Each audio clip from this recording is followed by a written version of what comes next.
the ability to find quick and clever ways to overcome difficulties. That is the definition of resourcefulness, and that's going to be the topic of today's episode. How I use resourcefulness, how you can use resourcefulness, and how other people have used resourcefulness. Something I think a lot of people lack nowadays. They will kind of just give into their circumstances, say, oh, this happened, let me give up, yada, yada, yada. But not trying to utilize the cards they've already been dealt to solve the issue. So now, let me give you a quote by Theodore Roosevelt. Do what you can with what you have where you are. By Theodore Roosevelt. Let's say right now, for some reason, give me a second. Let me just define my circumstances right now. I can't control how many views my videos get. I can control how many followers I have right now. I can't control pretty much what the status of the podcast. What I can control, though, is the quality of the posts I put out, the quality of the podcast, the amount of effort I put in, the editing I do. So rather than me trying to just say, oh no, why don't I have X amount of followers already? I'm able to address all of those inputs, address the fact that, oh, maybe I'm not editing well enough. I'm not posting consistent enough content.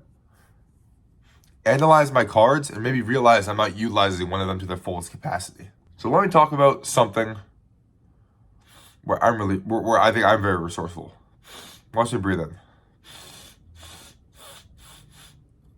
Oh no. A really fucked up deviated septum, like really, really bad. My nostril collapses every single time I breathe through my nose. I can't make this shit up. And even, for some reason, my eye moves too. Don't ask me why, very strange. But rather than saying, oh no, my nose is messed up, I'm gonna become a mouth breather and breathe in my mouth. Or, oh no, my life sucks, I can't breathe out my nose, yada, yada, yada. Yeah, I do. Although they look a little bit goofy. Let me get up.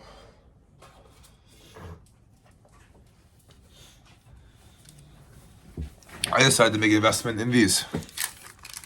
The Breathe Right strips. Because guess what I did?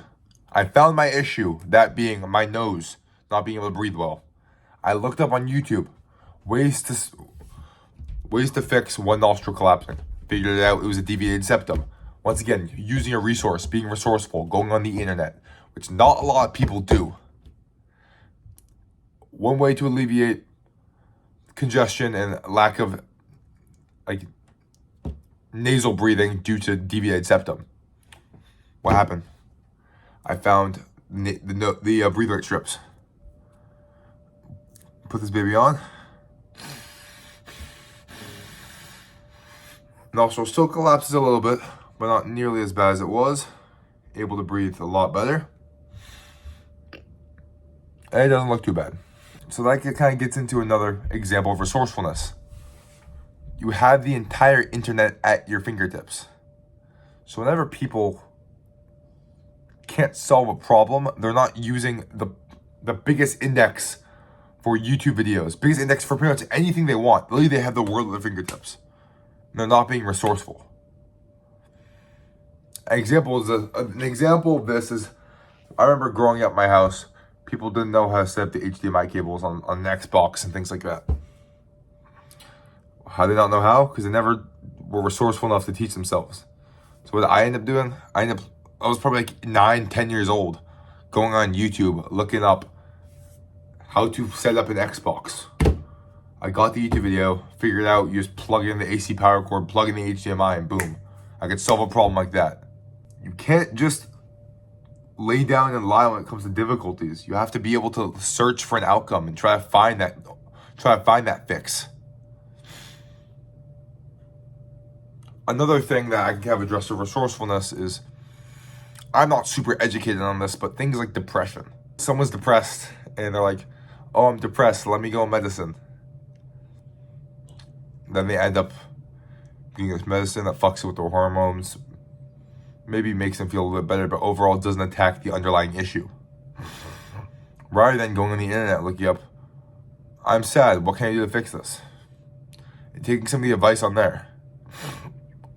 Things like working out, making goals, setting your life up so you have a reason to wake up every single day, which I believe is the number one way to combat depression. Depression is kind of like being stagnant, being gray, not really having any direction. So what do? You do nothing. If you don't have an end goal to build towards, you have nothing to do. What's the point of even getting out of your bed? So when people complain about that stuff, I'm like, address the underlying issue. Be resourceful. Figure out what you can do to fix this. Go on the internet. Say, how can I help my depression? Sure, there might be some recommendations for medicine, but most of the times it will say, set goals, talk to more people, exercise more. And by the time you get a six-pack from exercising, by the time you've made significant steps towards your goal, you're not going to be so depressed. Because every single day you wake up, you're going to have a reason to do so. You're going to have more weight to lift. You're going to have more sales training to do. You're going to have more miles to run, more weight to cut, less junk food to eat, more meditation to do. So why be depressed about your life when you can figure out all these resources to make your life that much better? You can even say this, my podcast right here is a resource you can utilize. Sure, I'm just a 17-year-old talking to you, trying to tell you what to do.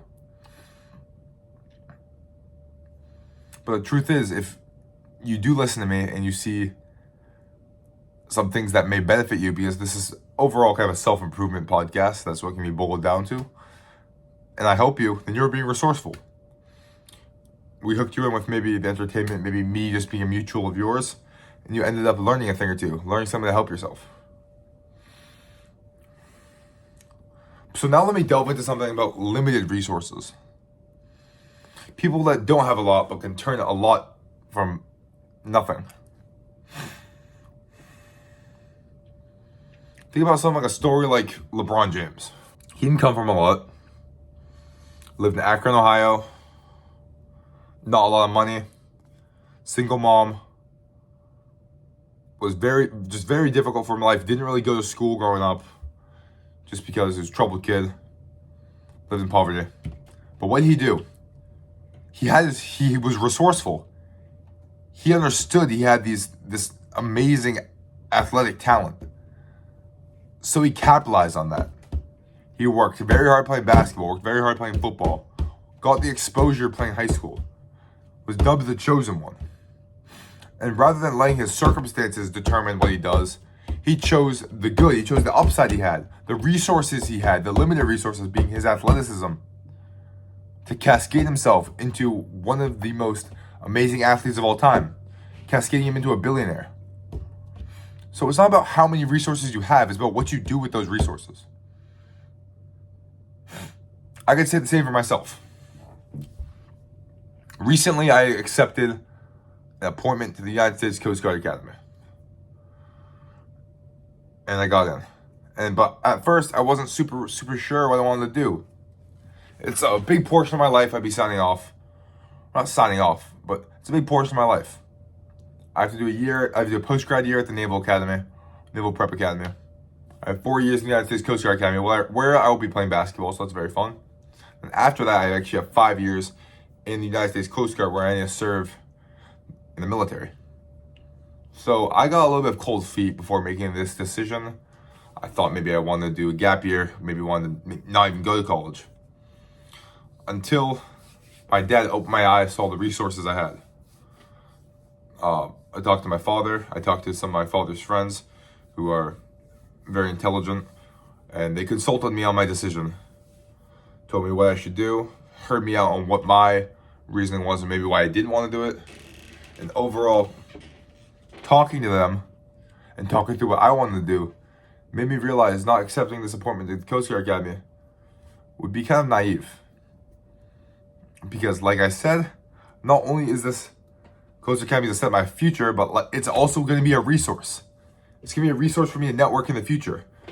The military is one of the largest networks possible. It can be a resource to grow myself. Self-improvement is one of my biggest passions. And me understanding that and being resourceful of that and taking all the discipline I'll learn from the Coast Guard, from being in the United States military, it would almost be undermining everything I say in this podcast. Even some more things. Being able to play basketball. That can be a resource for me to have fun. That can be a resource for me to incentivize my hard work in the weight room and hard work just doing physical fitness. And I have a friend named Patrick Cronin. He was on the podcast earlier who visited the Coast Guard and he actually didn't go, which it was his decision. I mean, if it wasn't best for him, that's okay. But I talked to him about the Coast Guard because I wanted to be resourceful. I saw that he had a little bit of insight on this very significant opportunity. I talked to him, got some more information, ended up reaching out to the coach, sending the film, kind of asked him how his visit went, yada, yada, yada. And that actually bloomed into my interest into the Coast Guard. I was resourceful. I took action and asked him the correct questions to get myself into a situation to succeed. And that's a pretty significant difficulty, figuring out what I'm going to do for the rest of my life. Once again, another example of me being resourceful. I'm leveraging my basketball skills and my ability to play basketball so I can get into a better university. I probably wouldn't even be getting into the Coast Guard or getting this conditional appointment to the Coast Guard if I didn't play basketball. And probably around a year ago, I didn't think I was good enough to play. Until my junior year, I was like, geez, I can have a knack for this. I'm pretty good. Saw that opportunity, started working harder, and used that resource to overcome a difficulty, which is going to be what would determine what I'm going to do in my future. Utilize my basketball skill, got into the Coast Guard Academy, sent my film to the Coast Guard Academy, got the conditional appointment, and now my future seems very, very, very bright, and I couldn't be happier.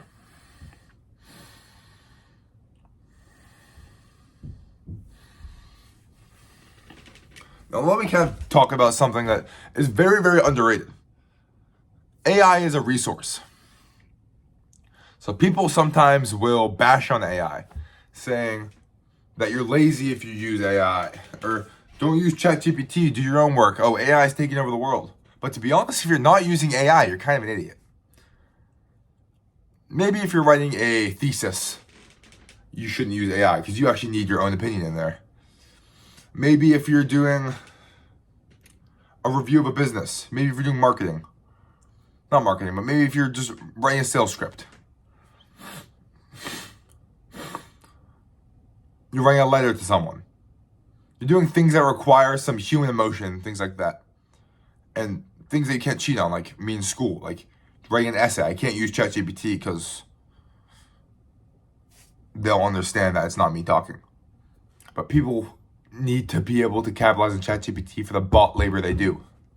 For example, like when I'm gathering quotes online, ChatGPT is actually typically kind of bad at this, but with their new search service where they're connected with Bing, like the Microsoft browsing service, I can ask for it to give me 5 quotes about what book was I reading? 5 quotes from Amir from the book The Kite Runner by Khaled Hosseini. Came up with the quotes. Rather than me looking through the book and trying to find the quotes, I'm able to make this much more time so I can better focus on the things I want to work on. I was resourceful. I found a quick way to overcome the difficulty. Even more things with ChatGPT. Like, I'll pull up ChatGPT right now, actually. I'll find some of the plugins. Let's say you want to start a dropshipping business or start a business and need a logo. AI can create you a logo. You're not spending any money for a graphic designer. You're getting an all new fresh logo created from an artificial intelligence. You're resourceful. You're overcoming the difficulty of having to spend money. You're overcoming the difficulty of having to hire someone.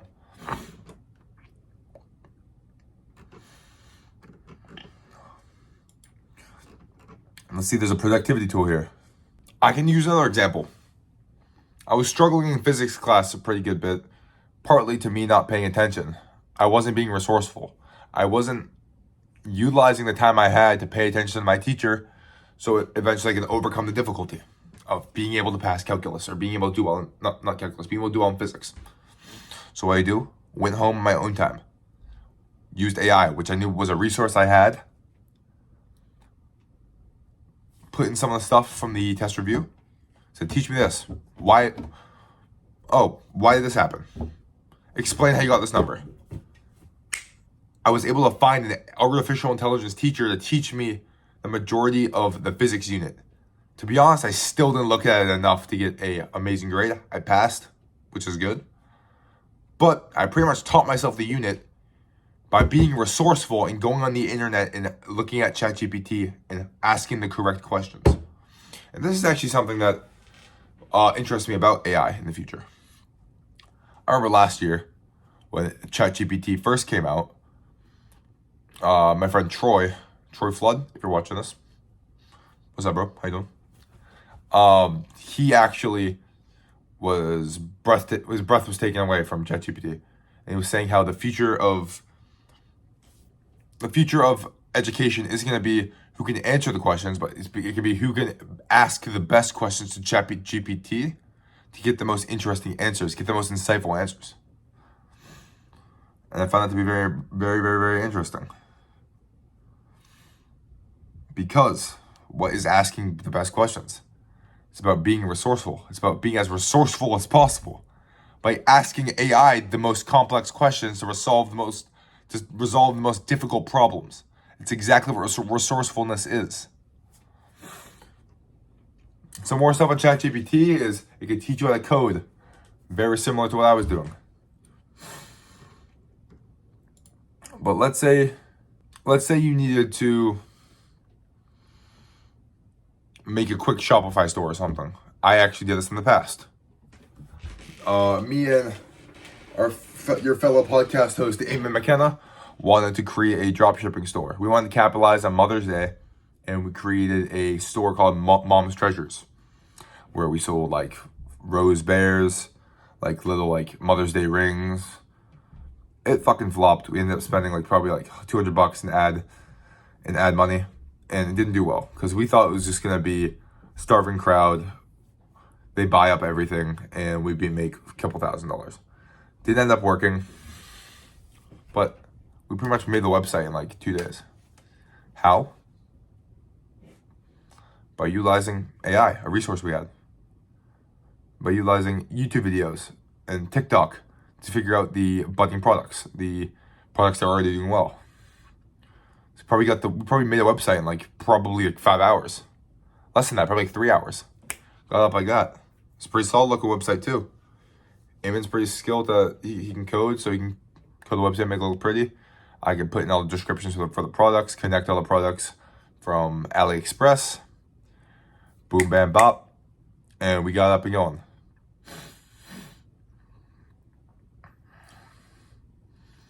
Some people, they would say, oh, this is a big task. I don't know how to fucking do this.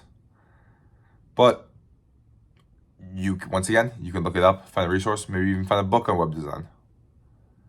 Any information you need is out there. All you need to do is look for it.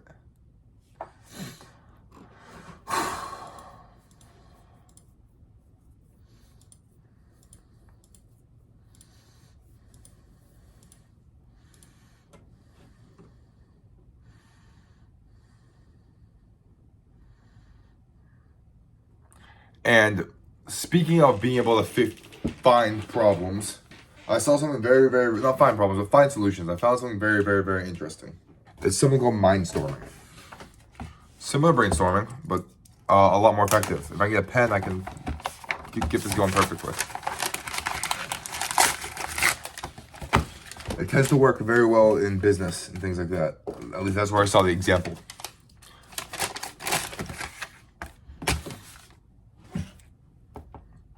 Because your brain is a resource, and sometimes you're not using it because you're overstimulating it with TikTok, so you never even give yourself a chance to even think. So, what is mindstorming? Let's say you have a problem. Need to get 10,000 followers.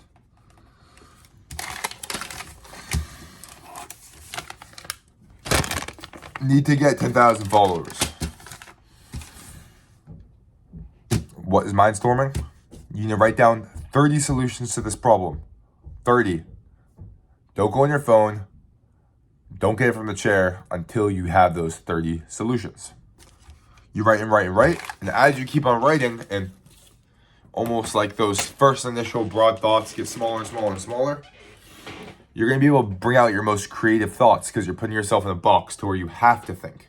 You have to create those insightful thoughts. And you're going to end up becoming more resourceful, being able to go into the depths of your brain to figure out the solution to the issue you have.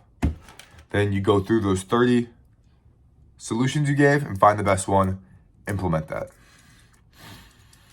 Speaking of this, it kind of relates to another thing that our co-host Eamon told me. And it is but once again, like I was saying, this takes an idea that my friend Eamon brought up to me, or the co-host Eamon on this podcast actually brought up to me. So he recently used a resource. He looked for ways to learn about business. And he went to a Alex Hormozi workshop in Las Vegas, invested a good amount of money, and he says he got a lot out of it, which is great for him. And something really interesting brought up to me is a concept they had where a chain is only as strong as its weakest link. And it's a way to be very resourceful to figure out what you need to work on. You can do this in business, you can do this as yourself, but pretty much it's like this. You look at a business, you scan the entire thing, you see where it's suffering, you see where things are kind of lacking. You find that weak link, you hammer it up, or you weld it together to make it as strong as all the other links. Make all the links equal, and as you're doing that, if any other link weakens, you're noticed where there's more things to kind of work on to make this chain as strong as possible. You go back, iterate on that, grow the chain more, make it better, make it stronger, add more chains. And you can do this with yourself, like the weakest link theory. Like I'm saying, I look at myself. I'm figuring out where I spend my time, how I'm spending my time. I know this when I'm working out. I'll be listening to music, which maybe isn't completely necessary. I'm like, this isn't making my workouts as productive as possible. I stop listening to music, start focusing on my lift better. Oh no, I'm not focusing in class. My grades are getting bad. This is reflecting poorly on me. I go back, start focusing in class. Strengthen that link. I woke up and scroll on my phone. I'm kind of killing my productivity for the day. I'm wasting time. Stop doing that. And once again, you're cruising. You're making yourself better. And that's a resource. The weakest chain theory is a resource for you to solve these issues. You being able to look at yourself like all these habits you have as a chain. Chains that like little links, and links that equal one large chain, which is overall your identity as a person. So this kind of gets into habit loops again, which I've talked about again. You gotta make pretty much most of your habits positive. Make your chains as strong as possible. Good night, Ed. Love you. Good night, Mom. And how can you figure out what habits are positive? How can you figure out how to biohack your body to be as productive as possible? Once again, there's a lot of books, a lot of podcasts, and if you're resourceful, you can figure that out. And I'm hoping to be a resource for you guys to make your life better. So what are some ways you can improve your own resourcefulness or improve yourself? Once again, I've talked about this in the past, but the idea of a daily reflection.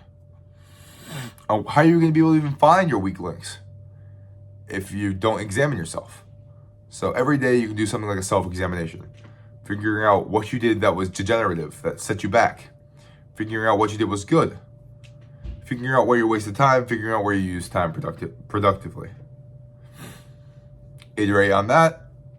Maybe say, I kind of half-assed my work on my computer today. I didn't really put myself in a good position to write creatively. Notice that. Maybe say, my creative thinking when it comes to writing isn't a strong point. And like I said, this gets right back to the idea of being able to mindstorm. You find that weak link and you end up mindstorming it. Unable to creative think whilst writing. Solution, solution, solution, solution. And for that, a solution could actually be mindstorming for the creative thinking thing, but that's whatever. Or it could be like, I'm shooting bad in basketball. You want to be a good shooter? You can even say your basketball skills. That can be its own even sub chain of skills. Can't dribble well. Figuring out ways you can attack that.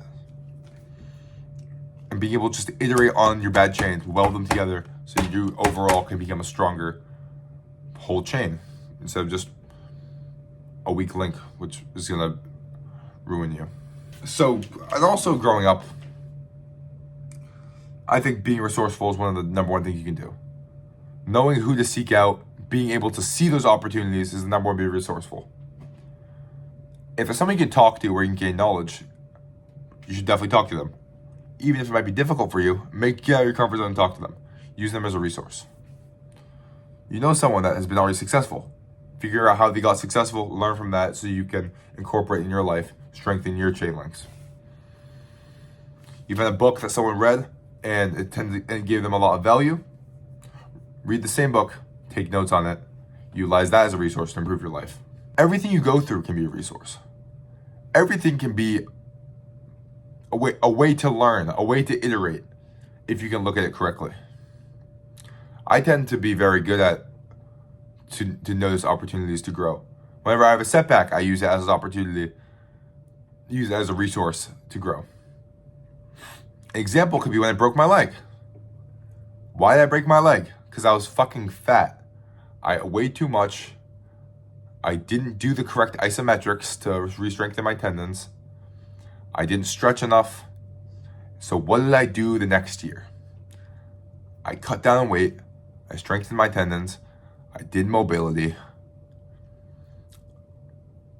And I ended up using